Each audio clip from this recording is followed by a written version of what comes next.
This is a portrait of the soldier Major Charles Dupérier, done after he had retired from the army and he had joined his local volunteer battalion. And in this video, I want to talk to you not only about this painting, but a previous portrait we had of Dupérier, which was unnamed by artist or subject, the research that was done to identify the sitter, and then also a miniature medal that we also owned. So we've owned three pieces to do with this soldier who had a very interesting career, which I'll also talk about.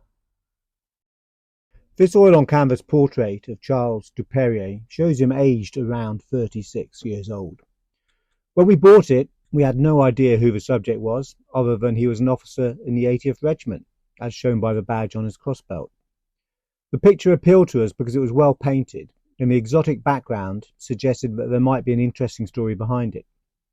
So as a starting point to my research, I sent a photograph of a painting to Richard Emsley, a medal collector and friend, with the hope that he might be able to identify the medals as a starting point. I also sent a photo to Christopher Bryant, an expert on British uniforms, to try to pinpoint the possible date of the portrait. Richard rang me a few weeks later to tell me that it could only be one man, Charles Dupérier. This was astonishing news and far more than we'd hoped for. Of the two medals, one was particularly rare, so rare that, along with his regiment, it identified the officer. The silver medal with the yellow and red ribbon is for the First China or Opium War of 1839 to 1842. But the gold medal with green ribbon is the Persian Order of the Lion and Sun. It was a very uncommon award for a British soldier, and permission had to be sought from Queen Victoria to wear it. The only soldier in the 80th Regiment to be awarded the Order of the Lion and the Sun was Charles Dupérier. Charles was born in January 1808 in Ipswich, the son of Henry Dupérier, who was an adjutant in the 18th Hussars, and as you can see from the roll call, a veteran of the Battle of Waterloo. Henry had risen up through the ranks, and it appears that the family did not have money. When Charles enlisted in the 4th Light Dragoons on the 16th of May 1826 as an 18-year-old, he did so as a private. In the same year he rose to corporal, but over his first 6 years in the army, he went up and down several times between private and sergeant. This was not uncommon amongst enlisted soldiers at the time, and was normally due to drunkenness. It seems, as a young man, Charles was unable to handle his drink. This stopped in 1833 when he was posted to Persia to help organise the Shah's army, and it was the making of him. The Shah gave him the rare honour on the 28th of August 1835 of awarding him the Gold Order of the Lion and the Sun. So he must have done an exceptional job. He was one of the few foreigners to receive a medal.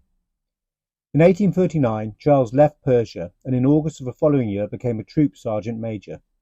He transferred to the 26th Cameronian Regiment of Foot at the end of December 1840 and fought with his new regiment in China, for which he received a second medal.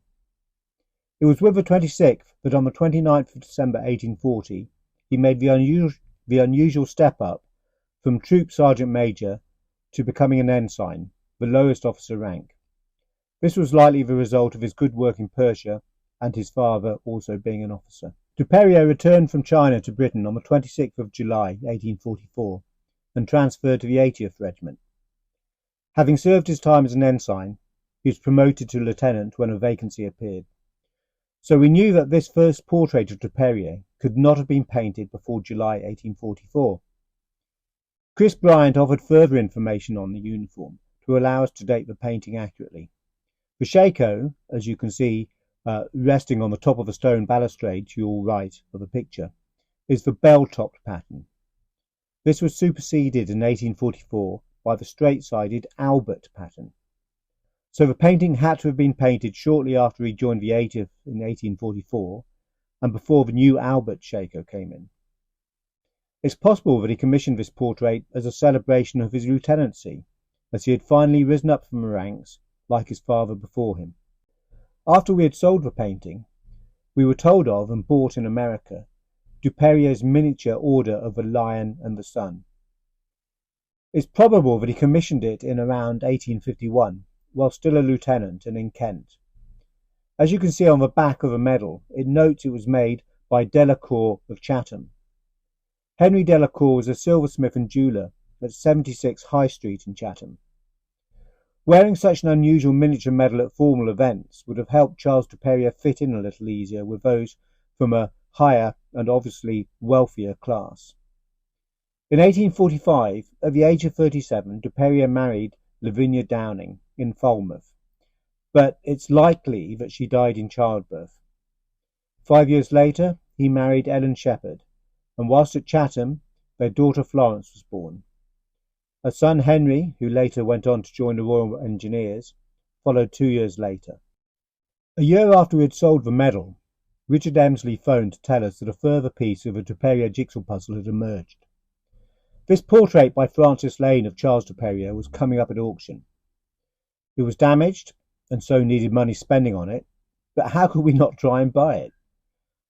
We were successful and sent it to our painting restorer to have a tear above Duperrier's head restored, but not hidden, and the painting cleaned. As you can see, the painting shows Duperrier with his third medal, the Injured General Service, awarded in 1854. This was for his action with the 80th Regiment in the Burmese War of 1852-53. In 1854 he was also given his majority rank on his retirement, with full pay. He left the army and moved with his family to Plymouth in Devon.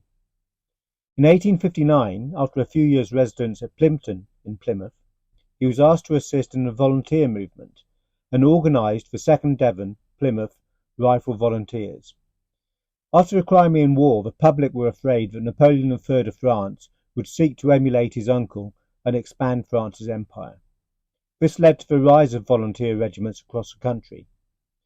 Duperrier served as adjutant of the 2nd Administrative Battalion, Devon Rifle Volunteers, from 1860 to 1870, and is shown in their uniform. His wife Ellen died in 1862, and 2 years later, not one to be single, he married his third and final wife, Anne. The back of the painting has labels noting the sitter, Charles Duperrier, and his military position, and another naming the artist as Francis Lane. Lane was born in 1822 in Plymouth and was a recognised local artist who predominantly painted portraits. As you can see, the attribution of the artist is confirmed by this report in the Tavistock Gazette of the 5th of February 1864 on the opening of the town's new hall with an exhibition. Amongst the paintings on show were 3 by Francis Lane. The relevant part of the report is marked in red, and you see it lists the F. Lane paintings as The Cottage Window, Major Charles Duperrier, Adjutant, 2nd DBRV, etc., etc., and the late Earl of Mount Edgecombe, contributed by the artist. The Earl was Lane's patron. This report gives us a date for the painting of not later than February 1864, when it was exhibited. Here we can see Charles Duperrier, 20 years apart, painted first as a 36-year-old in 1844, and second as a 56-year-old in 1864. The year before the second portrait was done, on the 11th of December 1863, the local newspapers reported a terrible accident that the Major was involved in. He was in a four-wheel buggy driving down Athenaeum Street in Plymouth when his horse ran away violently down the hill. Unable to turn at the bottom, the horse crashed into the railing in front of Athenaeum Terrace, and Duperrier was thrown out onto the pavement. He suffered a number of cuts, including a deep one over his eye, which required stitches. He took his own life 11 years later, aged 65, on the 6th of April 1874, fearing he was going mad. He wrote to Anne, "Oh, forgive me, darling wife, and also dear Harry and Flo. Pray them to forgive me. I dread the madhouse. I have long striven to keep down my feelings. Oh, I cannot live. Oh, dear, good guardian angel, pray all forgive me. May the Almighty be good and kind to you and the children. My head is on fire." Charles didn't want to bring shame on his family by being locked in an asylum, and so put a pistol to his head. One can't help but wonder if his decline was brought on by the severe knock to his head that he received from the accident. We have never bought 3 items separately that were all connected to the same owner. They're all part of the story of a remarkable man who was not born into money, but, like his father Henry, worked his way up through the ranks and was awarded what is now considered a rare medal by the Shah of Persia. I found all 3 items and the story of Charles du Perrier absolutely fascinating, and we're very grateful to Christopher Bryant and especially Richard Emsley for the parts that they played in helping to uncover and research the subject of the first painting and tell the story of Major Charles du Perrier. If you look on our website, you'll find all 3 items along with more photographs and more information on him. Just go to campaignfurniture.com.